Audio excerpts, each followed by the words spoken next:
देश की सबसे पसंदीदा बहस या और बहस के शो देश की बहस में दीपक चौरसिया। मैं दीपक चौरसिया आप तमाम दर्शकों और तमाम पैनलिस्ट को सादर नमस्कार करता हूं, उनका सादर अभिवादन करता हूं। आप जानते हैं देश का ये इकलौता बहस का शो है जो अपने घरों से दर्शकों को जोड़ता है और उनकी अपने बड़े बड़े पैनलिस्ट, राजनीतिज्ञों, एक्सपर्ट्स और डॉक्टर से बात कराता है। उनकी ही बातचीत के आधार पर बहस की दशा और दिशा दोनों को हम तय करते हैं और उनसे सवाल भी पूछते हैं और एक ओपिनियन भी बनाने की कोशिश करते हैं कि देश की बहस का इस मुद्दे पर क्या ओपिनियन है। यही नहीं, हम सुबह से दर्शकों से 3 सवाल पूछते हैं जिसके आधार पर दर्शक जिस विषय को तय करते हैं उसी विषय के आधार पर हम देश की बहस में मुद्दे को बनाते हैं, मुद्दे को चुनते हैं और उस पर बहस करते हैं। आज ग्राफिक के जरिए देख लेते हैं कौन सा मुद्दा आज आया है। आज प्रधानमंत्री ने किसान सम्मान निधि दी, इसके बीच उन्होंने कोरोना के बारे में भी बात की। कोरोना काल में किसानों को सौगात, राजनीति क्यों, इसे 65% लोगों ने वोट देकर देश की बहस का मुद्दा बनाना चाहा है। सवाल यहाँ कई सारे हैं। आज प्रधानमंत्री नरेंद्र मोदी ने देश के किसानों से बातचीत की, उन्होंने किसान सम्मान निधि के लाभार्थियों से मिले और साथ ही साथ जो खेती किसानी को लेकर विभिन्न योजनाएं चल रही है उसमें अच्छा करने वाले किसानों से सीधा संवाद भी किया। प्रधानमंत्री ने अपने भाषण के अंदर साफ साफ कहा कि किसानों के फायदे के लिए सरकार ने कई काम किए हैं। उन्होंने ये भी बताया कि गेहूं और धान की रिकॉर्ड खरीदारी हुई है, यानी एमएसपी पर जो संशय और संदेह पैदा किया जा रहा था उसको भी प्रधानमंत्री नरेंद्र मोदी ने दूर करने की कोशिश की। कोरोना पर भी उन्होंने महत्वपूर्ण बातें कही। उन्होंने कहा गांव के अंदर कोरोना फैल रहा है और गांवों ने देश को कभी निराश नहीं किया है। साथ ही साथ उन्होंने ये भी कहा कि इस नाजुक मौके पर हिम्मत नहीं हारना चाहिए और मेरा भी आपसे यही निवेदन है कि भले से कितनी भी दिक्कतें आ जाए हिम्मत ना हारे, क्योंकि अगर हिम्मत बनी रही तो उसके बाद हर मुश्किल हल हो जाती है। आइए देखते हैं आज दिन भर कोरोना और किसानों के मुद्दे पर क्या कुछ हुआ। भयानक महामारी और अदृश्य हमला बोलने वाले दुश्मन कोरोना वायरस ने अब गांव का भी रुख कर लिया है और कोरोना काल में विपक्ष के हमले को झेल रहे पीएम नरेंद्र मोदी ने किसानों को ऐसे मुश्किल वक्त में भी राहत पहुंचाई है। पंजाब के किसानों के बैंक खाते में करीब 18,000 करोड़ रुपए और हरियाणा के किसानों के बैंक खाते में 9,000 करोड़ रुपए उनके बैंक अकाउंट में जमा हो चुके हैं। अपना पूरा पैसा अपने बैंक खाते में पाने का संतोष क्या होता है, ये पंजाब और हरियाणा के किसान भी अनुभव भी कर रहे हैं और मुखर होकर बोल भी रहे हैं। धान गेहूं की एमएसपी पर रिकॉर्ड खरीद और किसान निधि की किश्त मिलने से किसान राहत महसूस कर रहे हैं। जो 2000 आप बेचता है इसी में बहुत मदद मिलता है, काम आ जाता है। फायदा ऐसा हो गया, पहले जैसे कभी नहीं हुआ था। डिपार्टमेंट ऑफ एग्रीकल्चर ने एक रेफ्रिजरेटर वैन मुहैया किया, फैसिलिटेट किया मुझे। दूसरी ओर आंदोलनकारी किसान अलग मंशा से ही बॉर्डर पर डटे हैं। वहीं विपक्ष भी कृषि कानून को लेकर हमलावर है। अब तक 18 करोड़ लोगों को टीका लगा है, लेकिन लगातार टीका टिप्पणी वाली सियासत जारी है। कांग्रेस नेता राहुल गांधी ने ट्वीट किया है कि भारत सरकार की वैक्सीन नीति समस्या को बढ़ा रही है। वैक्सीन खरीद को केंद्रीकृत किया जाना चाहिए और वितरण का विकेंद्रीकरण किया जाना चाहिए। भारत ये बर्दाश्त नहीं कर सकता। देश की बहस में चर्चा है कि आखिरकार किसानों को प्रधानमंत्री ने मुश्किल वक्त में भी सौगात दी, लेकिन विपक्ष समेत आंदोलनकारी किसान ताजा हालात को दरकिनार कर क्या राजनीति कर रहे हैं, जबकि पीएम मोदी लड़ेंगे और जीतेंगे का आह्वान कर रहे हैं। तो देश की बहस में आप जानते हैं हम आपसे एक सवाल पूछते हैं और शो के अंत में आपको बताते हैं कि देश की बहस के दर्शकों की इस सवाल के बारे में क्या राय है। आज का सवाल भी कोरोना से ही जुड़ा हुआ है और आज का सवाल देश की स्पिरिट से जुड़ा हुआ है और आज का सवाल हम आपको ग्राफिक्स के जरिए बताते हैं। कोरोना को लेकर बहुत नकारात्मकता फैल रही है, ये नहीं हो रहा है, वो नहीं हो रहा है, सरकारें काम नहीं कर रही हैं, देवी शेट्टी जो कि जाने माने एक्सपर्ट है, उनका यह भी कहना है कि अगर ऐसे हालात किसी और देश में भी आ जाते तो उनके यहाँ भी ऐसी ही दिक्कत होती। मैं सरकार को डिफेंड नहीं कर रहा हूँ, लेकिन हकीकत यह है कि जितने केसेस भारत के अंदर आए हैं वो भी अपने आप में एक रिकॉर्ड है। इटली और अमेरिका की व्यवस्था किस तरह से चरमराई थी ये हमने पहले दौर के अंदर देखा था। इसीलिए हम नकारात्मकता से जुड़ा आज का सवाल पूछ रहे हैं, क्या नकारात्मकता से कोरोना की जंग जीती जा सकती है, हाँ या नहीं में आप जवाब दे सकते हैं। आप हमारे वेबसाइट पर जा सकते हैं, आप हमारे मोबाइल ऐप पर जा सकते हैं, आप हमारे ट्विटर हैंडल पर जा सकते हैं, आप हमारे फेसबुक पेज पर जा सकते हैं। कार्यक्रम के बारे में अगर आपकी कोई राय है, सुझाव है या आप शो के अंदर शामिल होना चाहते हैं तो हमें 9711002266 पर व्हाट्सएप करें। शुरू के आधे घंटे हमारे साथ दो खास मेहमान होंगे और सीधी टक्कर होगी दोनों के बीच। मेरे साथ जुड़ गई हैं भारतीय जनता पार्टी की राष्ट्रीय प्रवक्ता और भुवनेश्वर से सांसद पूर्व IAS अधिकारी अपराजिता सारंगी जी, और दूसरी तरफ से भी महिला प्रवक्ता मेरे साथ है। महिला और पुरुष में मैं बिल्कुल भेद नहीं करता, लेकिन मेरे प्रोफेशन में मेरी साथी रही हैं सुप्रिया श्रीनेत जी, जो कि पेशे से पत्रकार रही हैं, लेकिन अब कांग्रेस पार्टी की राष्ट्रीय प्रवक्ता हैं और अब अपने इस दूसरे रोल को निभाने के लिए आज वो हमारे साथ जुड़ गई हैं। सबसे पहले अपराजिता जी आपके साथ शुरू करूंगा, और आज जो $1 मिलियन सवाल है वो यही है कि अब सब वैक्सीन की तरफ देख रहे हैं। वो लोग जो भी वैक्सीन की आलोचना कर रहे थे वो भी आज कह रहे हैं कि वैक्सीन लगेगी तभी हर्ड इम्यूनिटी आएगी और तभी कोरोना का संक्रमण खत्म हो पाएगा, या कोरोना से हम फौरी तौर पर राहत पा पाएंगे। सवाल यह है कि अगर आज की स्पीड से वैक्सीनेशन हुआ तो वैक्सीनेशन होने में 3 साल लग जाएगा। ऐसी चूक सरकार से क्यों हो गई फॉरवर्ड प्लानिंग में?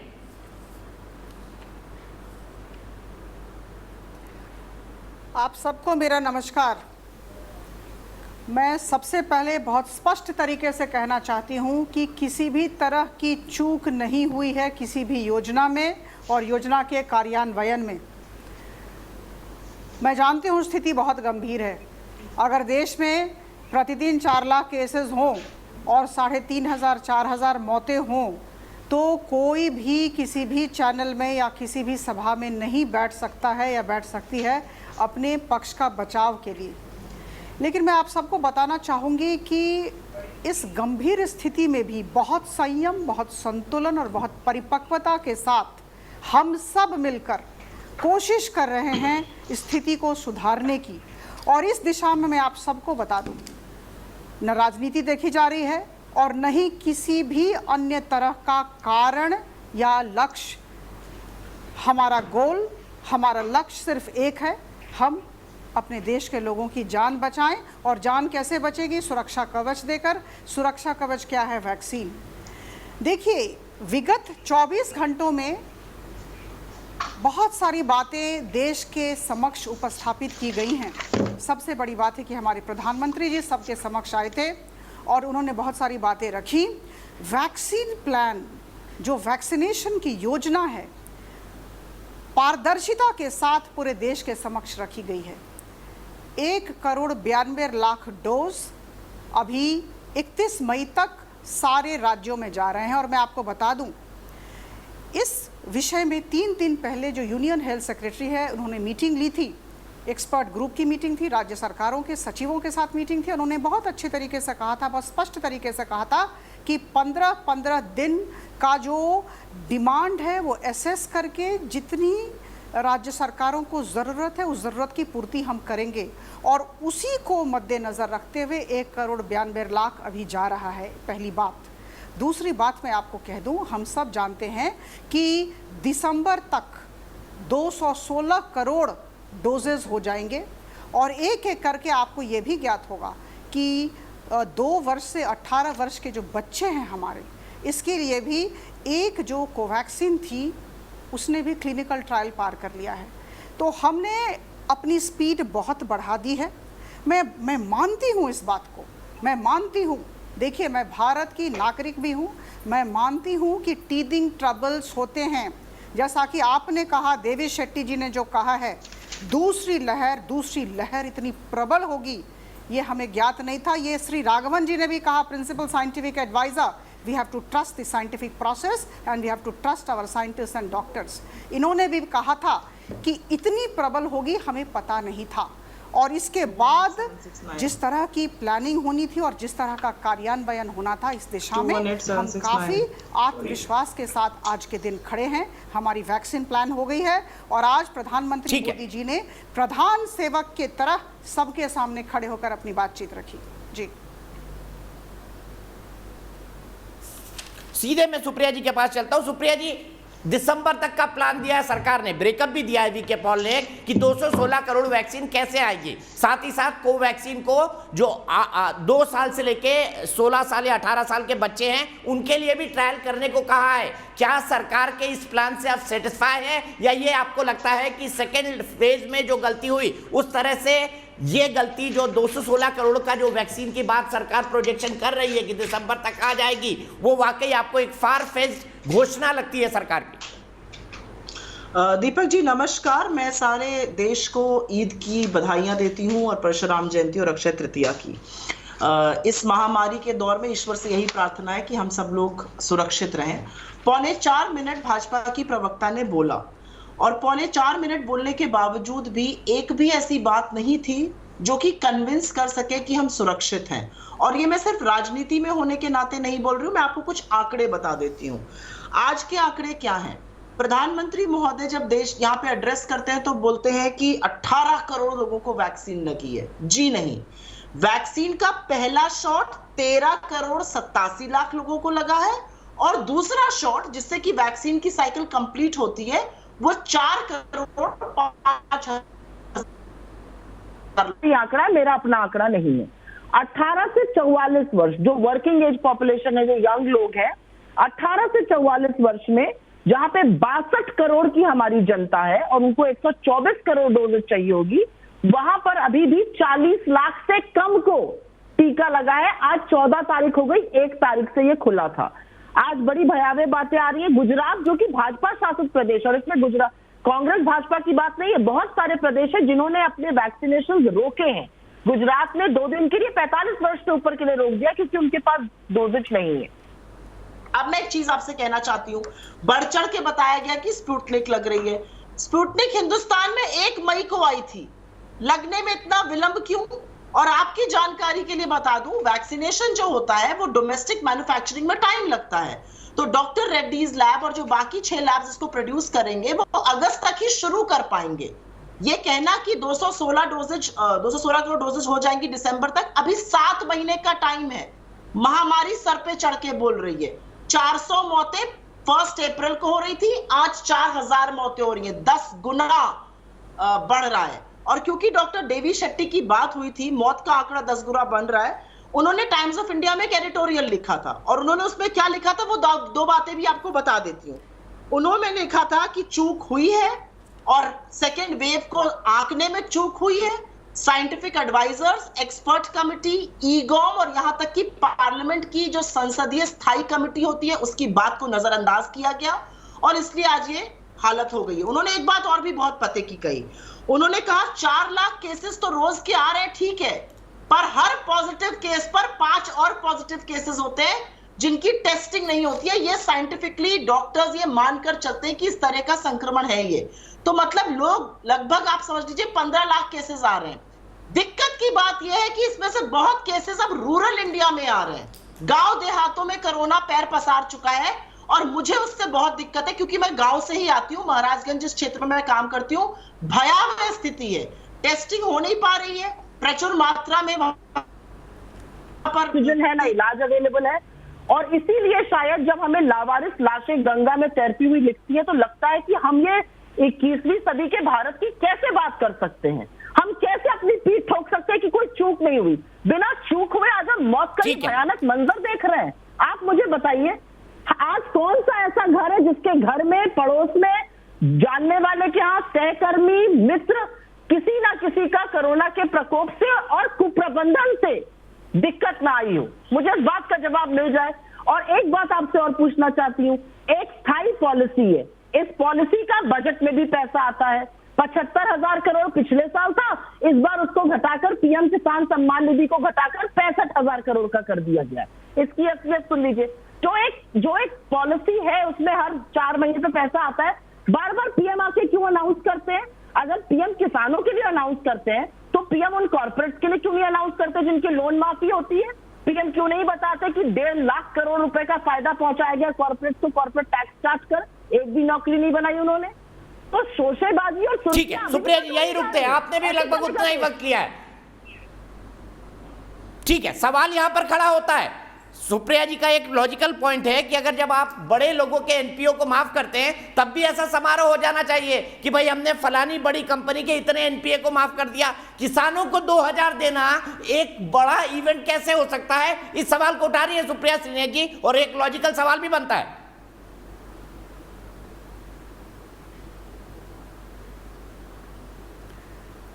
देखिए दीपक जी, आज के दिन, आज ही जापान की तरफ से $18.5 मिलियन एड आया है हमारे देश को। कुछ दिन पहले करीबन 14 देशों ने हर तरह के इक्विपमेंट्स हमारे पास भेजे हैं। फाइनेंशियल एड भी आया है, इक्विपमेंट्स भी आया है। आप सब जानते हैं, ऑक्सीजन कॉन्सेंट्रेटर्स हो, ऑक्सीजन सिलेंडर्स हो, रेमडेसिविर हो, हर तरह की चीज़ें आई हैं। आज विभिन्न देशों के लोग हमारे साथ खड़े हैं और सारे नेता हमारे प्रधानमंत्री जी को आश्वासन दे रहे हैं कि हम आपके साथ हैं, आप घबराइएगा नहीं। ये हर जगह होता है, दूसरी लहर भयानक होती है और आपके देश में जनसंख्या बहुत ज़्यादा है, घनत्व बहुत ज़्यादा है, डेंसिटी इज़ वेरी हाई, होता है, हम आपके साथ खड़े हैं। लेकिन हमारे देश के विपक्षी दलों का, कांग्रेस का चरित्र कैसा है? आज के समय उनका व्यवहार उनके चरित्र को दर्शाता है। आज के दिन जब हम सब इतने परेशान हैं, जब हम सब दिन रात काम कर रहे हैं स्थिति को सुधारने में, देखिए विपक्ष की स्थिति क्या है और कांग्रेस कैसा बर्ताव कर रहा है। कांग्रेस को तो प्रधानमंत्री जी के साथ खड़ा होना चाहिए। आज के दिन प्रधानमंत्री जी जब बाहर आते हैं तो इन्हें कष्ट होता है, जब प्रधानमंत्री जी घर के अंदर रहते हैं, काम करते रहते हैं अपने कार्यालय में, तब इनके पेट में दर्द होता है। हमेशा इनके पेट में दर्द होता है क्योंकि राजनीतिक ज़मीन नहीं है, मुद्दा खो चुके हैं। नकारात्मक मनोवृत्ति की वजह से पूरे देश इनको नकार रहा है, ये भी इस बात को जानते हैं। मैं आपको बता दूं कि जहां तक प्रधानमंत्री किसान सम्मान निधि योजना की बात है, मैं आप सबको बता दूं, ये 8वीं किस्त है, 8th इंस्टॉलमेंट। और जब इंस्टॉलमेंट्स दिए जाते हैं, मैं प्रशासन के साथ 24 साल तक जुड़ी हुई थी। मनरेगा कार्यक्रम देख रही थी, एक साल में 60,000 करोड़ रुपए खर्च कर रही थी भारत सरकार में। जब किस्त दिए जाते हैं तो बहुत सारी चीज़ें देखी जाती हैं। यूटिलाइजेशन सर्टिफिकेट देखा जाता है, जो नाम आते हैं किसानों के, जो हिताधिकारियों के, बेनिफिशियरीज़ के, एक एक नाम को एग्जामिन किया जाता है और तब तालिका बनती है और तब रिलीज़ होता है। ये तो धन्यवाद देना नहीं जानते हैं। धन्यवाद दें, आज सैल्यूट करें हमारे प्रधानमंत्री जी को। डायरेक्ट बेनिफिट ट्रांसफ़र इन्होंने कराया और डायरेक्ट बेनिफिट ट्रांसफ़र के माध्यम से आज के दिन 20,668 करोड़ 75,66,000 रुपए सीधा 9,50,00,000 फार्मर्स के अकाउंट में 24 घंटे के अंदर गए। डायरेक्ट बेनिफिट ट्रांसफ़र हमारे समय में मई 2014 से प्रधानमंत्री जी ने इस पर बल दिया। पहले कुछ काम हुआ था, मैंने मना नहीं किया, लेकिन आज 100 पैसे का 100 पैसा जाता है, 15 पैसा नहीं जाता है, 100 पैसा जाता है।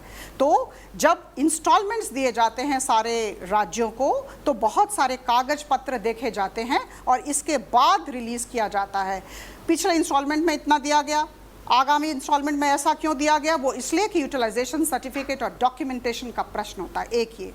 दूसरा, जब 9th किस्त दिया जाएगा, 9वां किस्त दिया जाएगा, हो सकता है वो अधिक हो, वो बड़ी बात नहीं है। बात यह है कि जितने नाम आए उतने गए कि नहीं। और मैं फक्र के साथ आज कहती हूँ, देखिए हमारी सरकार किसी भी तरह की छोटी राजनीति और संकीर्ण दिमाग नहीं रखती है। आज बंगाल में सरकार आई और तुरंत पैसे वहाँ रिलीज़ किए गए सारे किसानों को। तो मुझे लगता है आज के दिन ऐसी स्थिति है कि हम सब मिलकर स्थिति सुधारने में लगे हैं। लिबरलाइज्ड नेशनल वैक्सीन पॉलिसी आई है और हमारी 5 वैक्सीन्स ऐसी है जो क्लिनिकल ट्रायल्स में हैं।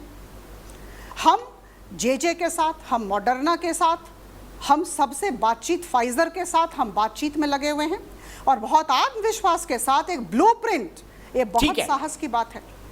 प्रधानमंत्री जी और उनकी टीम ने एक पूरी ब्लूप्रिंट देश के, लेकिन आपने ये नहीं बताया कि जब बड़े उद्योगपतियों का पैसा वापस किया जाता है तो ये सर्टिफिकेशन उनका क्यों नहीं होता? और एक बार और आप अपने प्रश्न को दोहराएं। मैं ये कह रहा हूं कि सुप्रिया जी ने सवाल उठाया था कि जब बड़े उद्योगपतियों का एक लेजर से दूसरे लेजर में किया जाता है या उनके एनपीए को वापस किया जाता है तो उनके लिए ऐसा कोई कार्यक्रम क्यों नहीं होता जो किसानों के लिए होता है 2-2 हजार रुपए देने में? उनका तो अरबों खरबों का होता है। उनको टैक्स हेवंस दिए जाते हैं 1000 करोड़ के, 2000 करोड़ के, 1 लाख करोड़ के। देखिए, किसी भी तरह का ये पीआर एक्सरसाइज नहीं था। ये हमारा काम है। हमारे अन्नदाताओं के साथ हम खड़े हैं। हमारे अन्नदाता अभी भी दुखी हैं। कुछ सेक्शंस हैं जो दुखी हैं, जिन्हें गुमराह किया जा रहा है, वो दुखी हैं। हमारे प्रधानमंत्री जी बात करना चाहते थे, पहली बात। दूसरी बात, कांग्रेस भूल रही है कि आज अक्षय तृतीया है और अक्षय तृतीया के दिन वो कॉरपोरेट से बात नहीं करेंगे, वो हमारे फार्मर से ही बात करेंगे। जब कॉरपोरेट डे आएगा तो कॉरपोरेट से भी बात करेंगे। हम जो काम करते हैं हम पारदर्शिता के साथ करते हैं और हम सबको लेकर चलते हैं। सबका साथ, सबका विकास और सबका विश्वास। न किसी चीज को छिपाना है हमें और न ही घबराना है। तो आज अक्षय तृतीया है तो कॉरपोरेट से क्यों बात करेंगे? वो तो सुप्रिया जी, मैं सीधे जवाब लेता हूं। सी बात है, लंबा बोला, मैं दोनों को लंबा वक्त दे रहा हूं ताकि आप बिना रुकावट के दोनों अपनी बात कह सके। सुप्रिया जी, मैं आपके पास आना चाहूंगा। यहां पर सवाल यह खड़ा होता है कि आप पर उनका आरोप है कि आप सिर्फ नकारात्मकता की राजनीति करते हैं। बार बार कांग्रेस के बीजेपी के प्रवक्ता ये भी कहते हैं कि राहुल गांधी एक ट्वीट करते हैं फिर दिन भर गायब हो जाते हैं, फिर सुबह उनका नया ट्वीट आता है, फिर दिन भर गायब हो जाते हैं। क्लैरिटी ऑफ थॉट शायद वैक्सीन के बारे में भी नहीं थी, शायद बाकी चीजों के बारे में भी नहीं है। ये मेरा आरोप नहीं है, बीजेपी के प्रवक्ताओं का आरोप है। तो क्या इस वक्त कांग्रेस सिर्फ और सिर्फ नकारात्मकता की राजनीति कर रही है? क्योंकि टीवी में रह चुकी हूँ तो आदत से मजबूर हूँ। 6.25 मिनट वो बोली, मैं उसका आधा टाइम लूंगी और आपसे एक सवाल पूछती हूँ। राहुल गांधी जी क्या कर रहे हैं, क्या नहीं कर रहे हैं, छोड़ दीजिए। देश ने तो आपको प्रचंड बहुमत देके सरकार में बैठाया था। मैं 3-4 बातें आपके सामने रख देती हूँ। मैडम ने बोला अभी कि हम ब्लूप्रिंट बना रहे हैं, हम बातचीत कर रहे हैं मॉडर्ना से और फलाने से ढिमकाने से। मई 2021 में UK, US, Germany, European Union, Japan, इन सब लोगों ने मई 2020 में 12 करोड़, 30 करोड़, 80 करोड़, 22 करोड़ जापान जैसे छोटे देश ने ऑलरेडी ऑर्डर्स दे दिए थे वैक्सीन के। क्या आपको जानकर जरा सा भी हतप्रभ नहीं होता कि हमारे देश में पिछले 1 महीने में 90% गिरावट आ गई वैक्सीनेशन में, क्योंकि टीका है ही नहीं। हमारे देश में पहला ऑर्डर जनवरी 2021 में दिया गया और कितने का आपको जानकर हतप्रभ होगा? 1 करोड़ 60 लाख डोज का, 135 से 140 करोड़ के देश के बीच का 1 करोड़ 60 लाख पहला ऑर्डर जनवरी 2021 में। अभी भी बातचीत चल रही है और ये सिर्फ मैं जबानी जमा खर्च नहीं कह रही हूं। इस देश में सुनामी आने वाली है। फरवरी 2020 में राहुल गांधी ने कहा था, अगस्त 2020 में राहुल गांधी ने कहा था वैक्सीन पॉलिसी के बारे में क्या हो रहा है, वैक्सीन के बारे में स्ट्रैटेजी बनाइए। तब कहता है बेकार की बात है, हम लोगों ने काबू पा लिया। मैं 2 बातें बताना चाहती हूं आपके दर्शकों को। रेमडेसिविर हो, वैक्सीन हो, पीपीई किट हो, सैनिटाइजर हो, ऑक्सीजन कॉन्सेंट्रेटर हो, एम्बुलेंस हो, इन सब पर बेतहाशा जीएसटी हम लोग दे रहे हैं। अगर रेमडेसिविर, वैक्सीन और ऑक्सीजन कॉन्सेंट्रेटर पर ही जीएसटी रोक दिया जाए तो 6000 करोड़ रुपए की बचत हो सकती है, जो लोगों को मिल सकता है। लेकिन ऐसा नहीं होगा, ये सरकार ये नहीं करेगी। ये सरकार सिर्फ और सिर्फ इवेंट्स कराना जानती है। आज के इवेंट की असलियत बता देती हूं। 15,000 रुपए प्रति हेक्टेयर जब से मोदी जी प्रधानमंत्री बने हैं, हर किसान का प्रति हेक्टेयर कॉस्ट ऑफ एग्रीकल्चर, जो उत्पादन करने के लिए पैसा लगाना पड़ता है, 15,000 प्रति हेक्टेयर बढ़ गया है। क्योंकि डीजल का दाम बढ़ा, फर्टिलाइजर का बढ़ा, ट्रैक्टर पे जीएसटी, फलाना ढिमकाना, इसलिए बढ़ गया है। इस तरह से पिछले 7 साल में 2 करोड़ 36 लाख तो आपने किसानों से ऐठ लिए। आप दे कितना रहे? पिछले 3 सालों में आपने दिया है 54,000 एक बार, 19,000 एक बार और 49,000 एक बार। तो किसानों की जेब से ले लो और फिर इधर से थोड़ा सा दे दो। ये असलियत आपकी पीएम किसान सम्मान निधि की है। और मैं ये जानना चाहती हूं कि आजकल भाजपा के प्रवक्ता एक नया जुमला बोल रहे हैं, बहुत डेंसिटी है, बहुत पॉपुलेशन है देश की, जब चुनाव लड़ना रहता है तो इसी जनता को देख के बोर आ जाते हैं, और अब वही जनता प्रॉब्लम बन गई कि घनत्व है, डेंसिटी है। और इस देश ने 2005 के बाद इतनी आत्मनिर्भरता कर ली थी कि हमें किसी भी चीज की फॉरेन एड लेने की जरूरत नहीं पड़ती थी। आज आप फॉरेन एड मांगने पर अपनी पीठ ठोक रहे हैं, अपना सीना चौड़ा करके घूम रहे हैं। और एक असलियत कुछ लोगों को बता देती हूं, कोवैक्सीन जो कि सरकार की आईसीएमआर ने मिलकर बनाई थी भारत बायोटेक के साथ, उसका उत्पादन 3 पीएसयूज करेंगे, और वो 3 पीएसयूज वही पीएसयूज हैं जो कांग्रेस के शासनकाल में बने थे। एक 1972 में स्थापित हुआ था, एक 1982 में स्थापित हुआ था, और एक 1988 में स्थापित हुआ था। तो आत्मनिर्भरता तो उस दौरान मिली थी। यहां पर तो फॉरेन एड को लेकर पीठ ठोकी जा रही है, और फॉरेन एड पर भी ढुलमुल रवैया।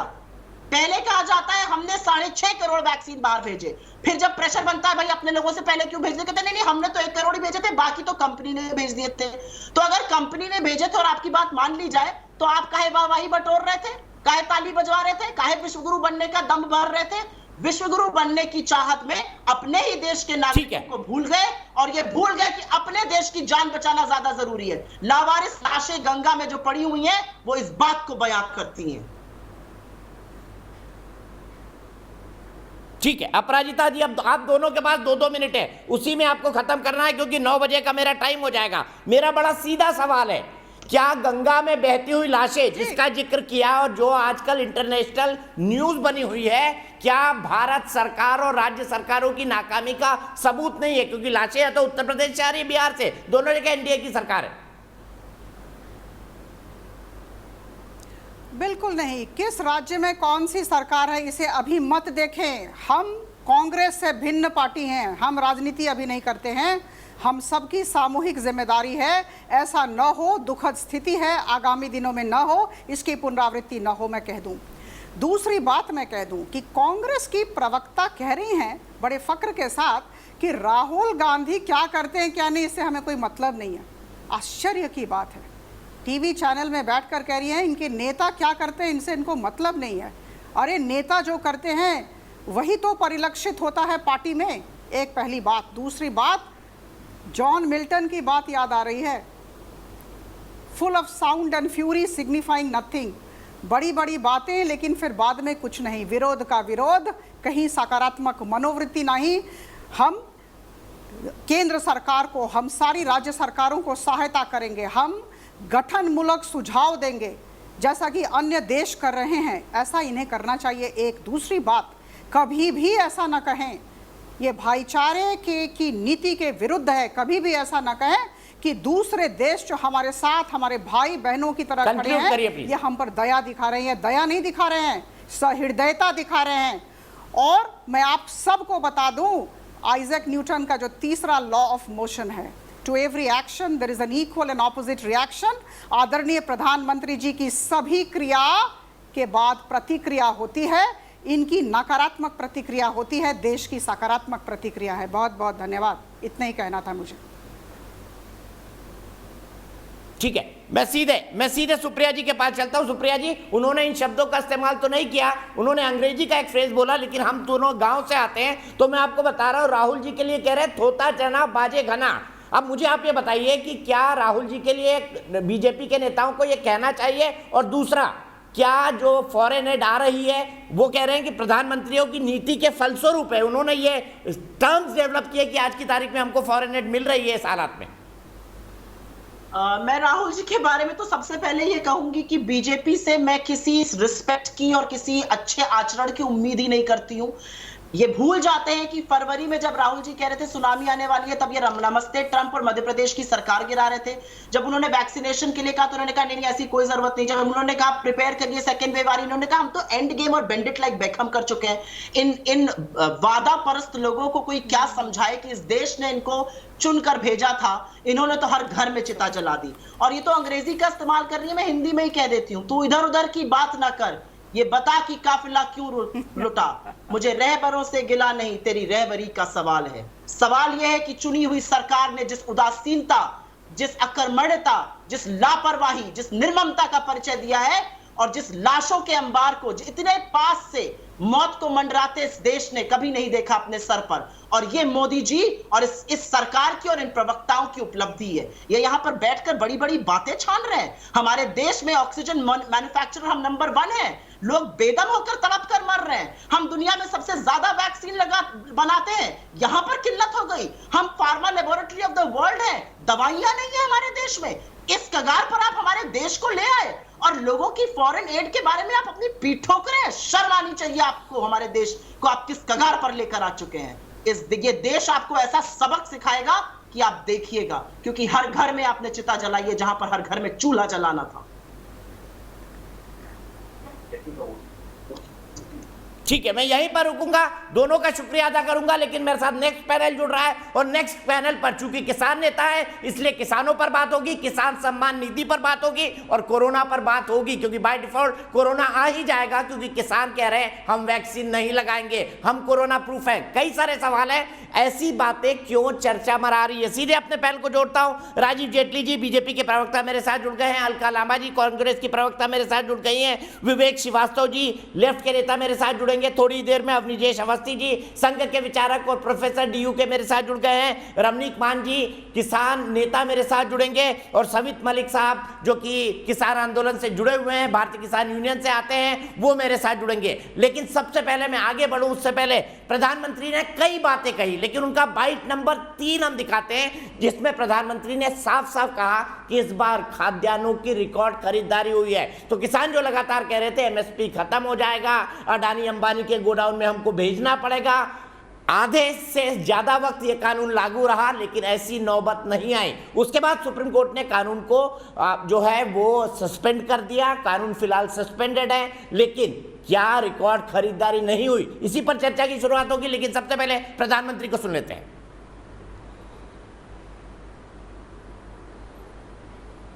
11 करोड़ किसानों के पास लगभग 1,35,000 करोड़ रुपए पहुंच चुके हैं, मतलब कि 1.25 लाख करोड़ से भी ज्यादा सीधे किसानों के खाते में, कोई बिचौलिया नहीं। इनमें से सिर्फ कोरोना काल में ही 60,000 करोड़ रुपए से ज्यादा पहुंचे हैं। तेजी से सीधे किसानों तक लाभ पहुंचाने का यह काम उपज की सरकारी खरीद में भी बहुत व्यापक स्केल पर किया जा रहा है। मुझे संतोष है कि पंजाब और हरियाणा के लाखों किसान पहली बार डायरेक्ट ट्रांसफर की इस सुविधा से जुड़े हैं। अभी तक पंजाब के किसानों के बैंक खाते में करीब 18,000 करोड़ रुपए और हरियाणा के किसानों के बैंक खाते में 9,000 करोड़ रुपए सीधे उनके बैंक अकाउंट में जमा हो चुके हैं। अपना पूरा पैसा अपने बैंक खाते में पाने का संतोष क्या होता है, ये पंजाब और हरियाणा के किसान भी अनुभव भी कर रहे हैं और मुखर होकर बोल भी रहे हैं। पहले धान की और अब गेहूं की भी रिकॉर्ड खरीदी हो रही है। इस वर्ष अभी तक बीते वर्ष की तुलना में लगभग 10% अधिक गेहूं एमएसपी पर खरीदा जा चुका है। अभी तक गेहूं की खरीद का लगभग 58,000 करोड़ रुपए 58,000 करोड़ रुपए सीधे किसानों के खाते में पहुंच चुका है। सबसे बड़ी बात ये कि अब किसान जो उपज मंडी में बेच रहा है उसको अब अपने पैसे के लिए लंबा इंतजार नहीं करना पड़ता। तो अलका लांबा जी, शुरुआत में आपसे ही करूंगा। आप कह रहे थे जैसे ही कानून आएंगे एमएसपी खत्म हो जाएगा। प्रधानमंत्री ने तो कहा 10% ज्यादा खरीद अब तक हो चुकी है और खरीद होना अभी भी बाकी है। नहीं, देखिए, प्रधानमंत्री जी ने आधा भरा गिलास दिखाया, अपना कंधा थपथपाया, मीडिया में लोग आउटलुक मैगजीन में बड़ा बड़ा लिख कर आया, लापता, नाम था भारत सरकार, उम्र थी 7 साल, सूचित करे देश के नागरिकों को। तो बहाना था आए, चलिए आए। अब ये कहते हैं हमने डाला। आपने डाला नहीं, आपने डाका डाल के निकाला है। कैसे निकाला है? आप कह रहे हैं कि आपने किसानों को 19,000 करोड़ दिया। ऐसा बोलते जैसे हर किसान को 19,000 करोड़ दे दिया। अगर आप इसको भाग करेंगे ना तो पता लगेगा प्रति किसान हर महीने मात्र 500 रुपया आ रहा है। और 500 रुपया डालकर डाका डाल के निकाला क्या है? डीएपी खाद जो आती थी 1200 रुपए में, वो 1900 रुपए करके 700 रुपया बढ़ाकर सीधा 700 रुपया निकाला। डीजल का आप देख लीजिए, दाम बढ़ा दिए गए। बीज खाद यानी कि आप 10,000 रुपया किसानों की जेब से अब हर महीने खाद के रूप में, आप उनके डीजल के रूप में, बिजली के रूप में सब्सिडी जो उनके उपकरणों पर है उससे 10,000 निकालकर 500 रुपया डालकर अपनी पीठ थपथपा रहे हैं। ये तब है जब महामारी है कोरोना में, लोग बिल्कुल जो है बेहाल हो गए, महंगाई बढ़ रही है। टमाटर का अभी मुजफ्फरपुर के मैं देख रही थी, बिहार में टमाटर के किसानों को उनका रेट नहीं मिल रहा। ये बड़ी बड़ी बातें, यहाँ गेहूं अनाज के अलावा भी बहुत चीजें हैं जिसके दाम नहीं मिल रहे और लोग सड़कों में अपने फल सब्जियां टमाटर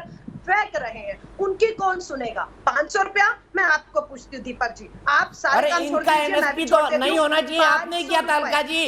अलका जी, मैंने सवाल पूछा कि आप क्या जवाब दे रही है?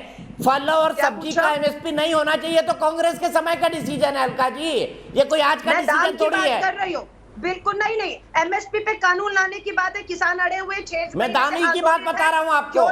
जिस एमएसपी के नाम पे आपने इतना हल्ला मचा रखा है, पहले उस एमएसपी को तो समझ लीजिए किन किन चीजों पर मिलता है। कानून ला रहा हूँ मैं, उस कानून को मैं रद्द कर रहा हूँ जिसे सुप्रीम कोर्ट ने सही नहीं माना और रोक लगा दी। मैं उस कानून को रद्द कर रहा हूँ। मैं एमएसपी कानून ला रहा हूँ और मैं वायदा करता हूँ किसानों को राजीव जेटली जी, राजीव जेटली जी, उस पे एक शब्द नहीं कहा।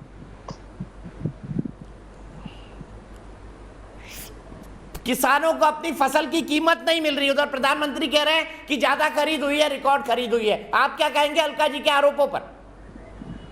नहीं, मैं थोड़ा सा हैरान हो रहा हूँ। अलका जी खान मार्केट के आसपास रहती हैं, उनको शायद किसानों के बारे में ज़्यादा जानकारी नहीं होगी। किसान नेता भी बीच में बैठे हैं, उनको भी अपनी बात रखनी है। किसी न किसी राजनीतिक पार्टी से प्रभावित रहते हैं तो वो अपनी जब बात रखेंगे तो उस पर अलग से टिप्पणी करेंगे।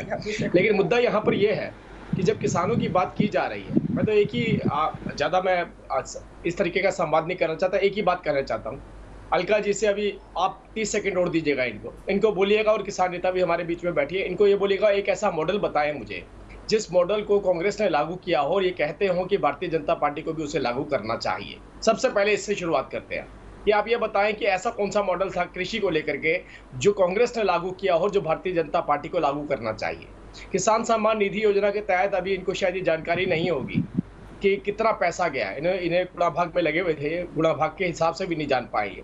लगभग 1,40,000 करोड़ रुपए किसानों के खाते में अभी तक 28 महीनों में जा चुका है। और किसानों के जिनके खाते में गया वो आपको देख रहे हैं टीवी पे बैठ के, उन्हें मालूम है कि मेरे खाते में कितना पैसा है और कांग्रेस की प्रवक्ता क्या हिसाब लगा के बैठ गई है। दूसरी बात, इस देश के अंदर अभी तक जितना भी रिकॉर्ड, जो प्रोक्योरमेंट की बात आ रही है, जितनी भी प्रोक्योरमेंट आज तक हुई है, मैं अभी पेंडेमिक की बात नहीं कर रहा हूँ, पेंडेमिक से पहले भी बात कर रहा हूँ, 2014 के बाद आज तक वो कांग्रेस के किसी भी सरकार के अंदर उतनी प्रोक्योरमेंट नहीं हुई, किसी राज्य के अंदर उतनी प्रोक्योरमेंट नहीं। तो ये अपने आप में दर्शाता है कि एमएसपी की प्रोक्योरमेंट हमारी बढ़ी है। तीसरी बात, किसानों को लेकर के जब हम बात कहते हैं तो किसानों क्या फसल, वो केरला का कोकोनट केरला में रहता था, केरला की काली मिर्च केरला में रहती थी, वो गल्फ में तो जा सकती थी लेकिन हमारे देश को नहीं मिल पाती थी। किसान ट्रेन, किसान रेल किसने चलाई? वो भी भारतीय जनता पार्टी ने चलाई, ताकि हर किसी की फसल एक जगह से दूसरी जगह पर जा सके। अब सबसे महत्वपूर्ण बात यह आती है कि 14 लाख करोड़ रुपया किसानों के लिए भारतीय जनता पार्टी की सरकार में रखा गया पहली बार। ठीक है, उस 14 लाख करोड़ रुपए में ग्रामीण विकास, ग्राम की सड़कें, पंचायत भवन, पंचायत सिस्टम, ठीक है, मैं यहीं पे रोकूंगा आपको, यहीं पर रोकूंगा आपको। सुना रहा हूँ मैं, अगली डिबेट के लिए बता रहा हूँ। अगली डिबेट के मैं लिए आ रहा हूँ विवेक जी, आप ही के पास आ रहा हूँ। मेरे एक दर्शक है श्याम सुंदर जबलपुर से, श्याम सुंदर जबलपुर से मेरे साथ है। उसके बाद विवेक श्रीवास्तव जी के पास जाऊंगा। श्याम सुंदर जी बताइए, क्या प्रधानमंत्री ने जो कहा उससे आप सहमत हैं, और क्या आपको भी लगता है कि एमएसपी चली जाएगी इन कानूनों से किसान की? जी बिल्कुल, एमएसपी चली जाएगी इससे किसानों की, क्योंकि मतलब प्रधानमंत्री जी को और वित्त मंत्री जी को ये पहले सोचना चाहिए कि 5 एकड़ खेती स्वयं लें और करें। फिर किसान की स्थिति क्या होती है, कर्जदार हो जाता है किसान, और चुकाते चुकाते कर्ज उसका बुढ़ापा निकल जाता है। मैं पूछना चाहता हूँ, डीजल के जो रेट बढ़ाए गए, वो उद्योगपतियों को भी डीजल उसी रेट दिया जाता है, किसानों को भी उसी रेट डीजल दिया जाता है। आज डीएपी के रेट बढ़ा दिए गए, गेहूं के रेट तो 1975 ही है, और गेहूं की बात जो की जा रही है, खरीदने की बात की जा रही है। मैं एक शब्द आपसे कहना चाहता हूं कि किसानों के पास गेहूं मार्च महीने में गेहूं उपलब्ध हो गया था 15 मार्च के आसपास, और मध्य प्रदेश शासन या मतलब सेंट्रल गवर्नमेंट ने जो खरीदी की है वो अप्रैल में खरीदी की है। जो मंडियों में गेहूं बेचा गया, हजारों लाखों टन मंडियों में छोटे किसान हम जैसे किसानों ने गेहूं बेचा गया, वो गेहूं भी जाकर के फिर से गवर्नमेंट के उसमें तुलाया गया है। ये सत्य बात है, इसकी जांच होना चाहिए, क्योंकि गेहूं जो है किसान ने आधा गेहूं तो पहले मंडियों में बेच दिया गया था 1400 के रेट, 1500 के रेट। इसमें किसानों को क्या फायदा हुआ? डीएपी के रेट बढ़े, क्या बोलते कीटनाशकों के रेट बढ़ा दिए गए। 90% किसान एमएसपी पर नहीं बेच पाते हैं। मैं आपके दर्द को समझता हूँ। 90% किसान एमएसपी पर नहीं बेच पाते, वो साहूकार पर बेचता है, और एमएसपी का फायदा साहूकार को होता है। विवेक श्रीवास्तव जी, आपने केरल का चुनाव लड़ा, आपने टिगरी बॉर्डर की मांग क्यों नहीं पहुंचाई वहां पर कि यहाँ पर भी मंडी सिस्टम लागू कर दीजिए? सुन लीजिए, सबसे पहले आप मंडी के लिए बिल्कुल यहाँ पर दिल्ली में छितराए हुए, और केरल में आप मांग भी नहीं करते हैं। गजब बात है। Half knowledge is dangerous. Deepak Chaurasia ji, half knowledge is dangerous. पहले मैं आपको बता देता हूँ कि आजादपुर की फल मंडी के प्रमुख ऑफिस बियरर्स में मैं भी, जितने कम्युनिस्ट हैं उनकी हाफ नॉलेज होती है, क्योंकि वो दूसरे चश्मे से दुनिया को देखते ही नहीं है, वो अपने ही चश्मे से दुनिया को देखते हैं। जितनी हाफ नॉलेज कम्युनिज्म वालों को होती है, उतनी किसी को नहीं होती है। बिल्कुल नहीं सर, सबसे साइंटिफिक कम्युनिस्ट हैं जो अंधविश्वास इसीलिए बर्बाद हो गया पूरे दुनिया से।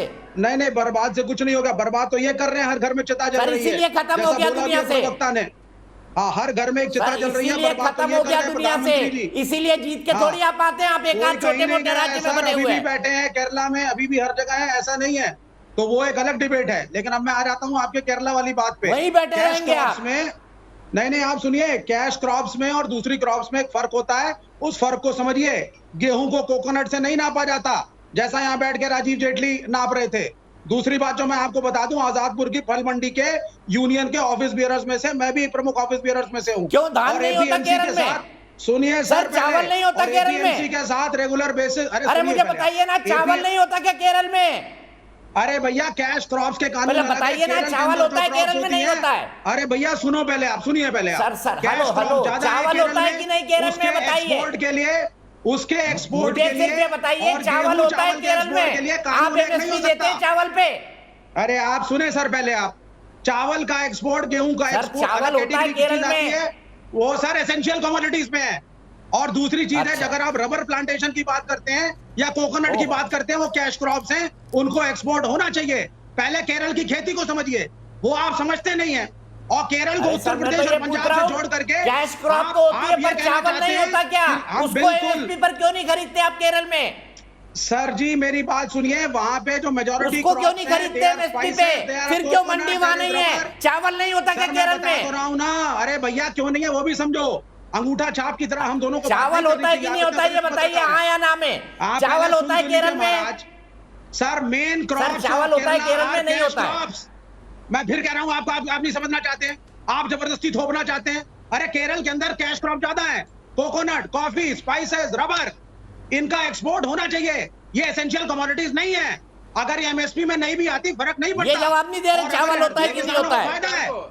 देश में दूसरी बात सुनिए पहले, एमएसपी पर नहीं आती, फर्क नहीं पड़ता। अपनी जयसवती जी जवाब दीजिए। सुनिए आप, सुनिए पहले दूसरी बात, ये जो झूठ है इसकी सच्चाई इन्हीं राजीव जेटली के मंत्री तोमर जी ने बोली, जिन्होंने कहा हम एमएसपी गारंटी नहीं कर सकते। ये तो अच्छी बात क्योंकि या तो एमएसपी प्राइवेट खरीदार बता रहे हैं कि एमएसपी से बेहतर तो हम एक्सपोर्ट कर पा रहे हैं। उसको अरे श्रीवास्तव जी, आपने तो अच्छी बात कह दी। एमएसपी किसानों को आप पहली बार तो आपने अच्छी बात बोली है। एमएसपी नहीं, अब किसान नेता बोलेंगे केरला को तो अलग कर दो। ठीक है सर, ठीक है, आपने अपनी बात कह ली। नरेंद्र तोमर ने क्या कहा था, मैं दूसरी बार आपको तब बता देना अमरीश जी, केरल में एमएसपी की जरूरत नहीं है, दिल्ली में एमएसपी की जरूरत है, पंजाब में एमएसपी की जरूरत है, हरियाणा में, और चावल वहां पर नहीं पैदा होता केरल के अंदर।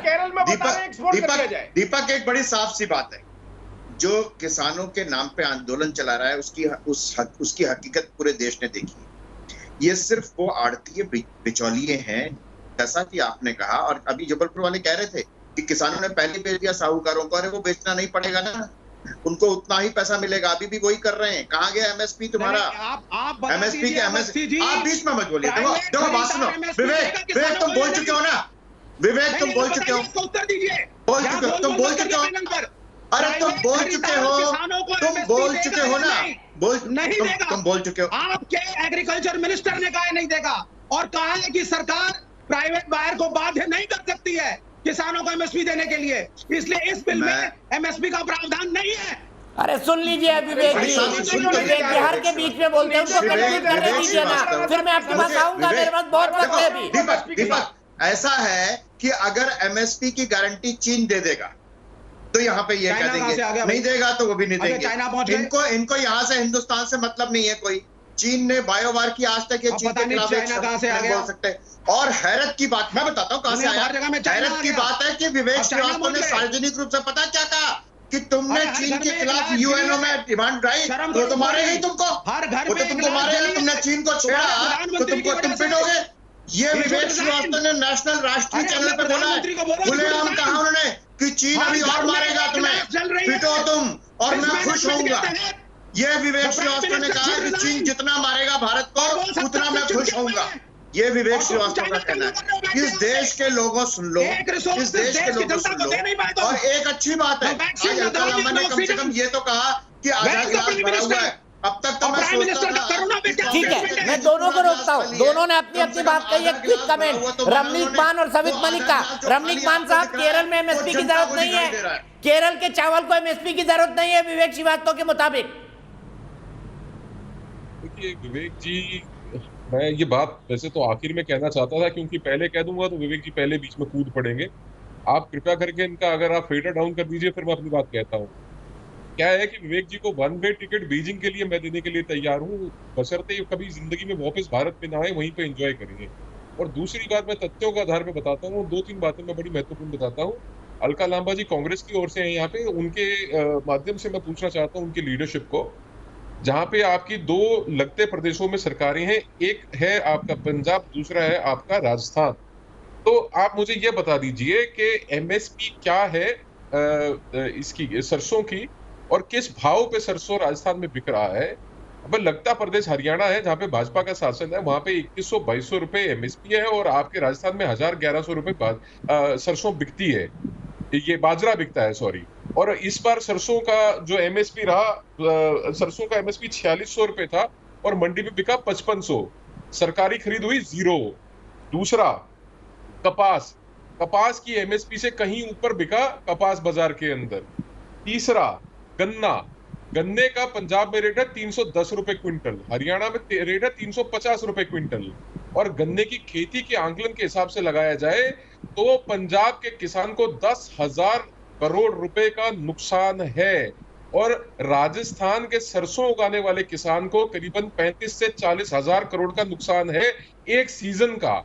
तो वो आप किसान से जब 10,000 करोड़ पंजाब से चोरी कर रहे हैं, आप राजस्थान से 40-50 हजार करोड़ चोरी कर रहे हैं, तो आप उनको लाहेमंद मूल्य जिसको कहते हैं वो आप उनको देते क्यों नहीं? आप यहाँ पे आके अगर चिल्लाएंगे, आप हर प्रकार की बात रखेंगे, तो आपको साथ साथ इन आंकड़ों के ऊपर भी उत्तर देना पड़ेगा। और आखिर में ये कहूंगा कि जहां जहां पे कम्युनिस्ट की सरकारें रही है, मैं एक आपको दीपक भाई बताता हूं कि एक फॉर्मूला रहा कम्युनिस्ट का, द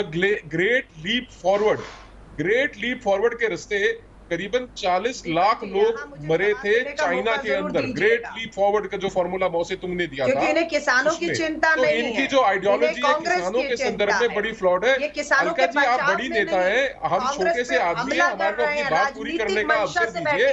अच्छा नहीं लगता महिलाओं को बीच में टोकना। कांग्रेस की चिंता, अगर किसानों की चिंता होती तो उत्तर प्रदेश के किसान का भी। अच्छा, जवाब ले लेते हैं रमनीक जी, मुझे ब्रेक पर भी जाना है, जवाब ले लेते हैं, फिर ब्रेक के बाद सवित मलिक जी से शुरू करेंगे। अलका जी को जवाब दे दीजिए, दूसरी बार में अपनी बात पूरी करिएगा। धन्यवाद। अलका बोलिए।